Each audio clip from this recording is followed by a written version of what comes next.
హనుమత్ ప్రదక్షిణం చేసేటప్పుడు చెప్పవలసిన శ్లోకం ఏమిటో పరాశర సంహిత చెప్పింది.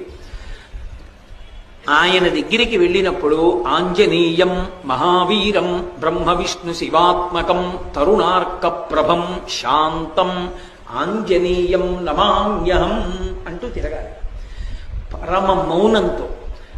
ఆ శ్లోకం ఒక్కటి చదువుకుంటూ గర్భిణి స్త్రీ ఎలా తిరుగుతుందో అలా తిరగాలి. కనీసంలో కనీసం హనుమ జయంతి నాడు 3 మాటలు తిరగాలి. కనీస ధర్మం 3 మాటలు తిరగాలి.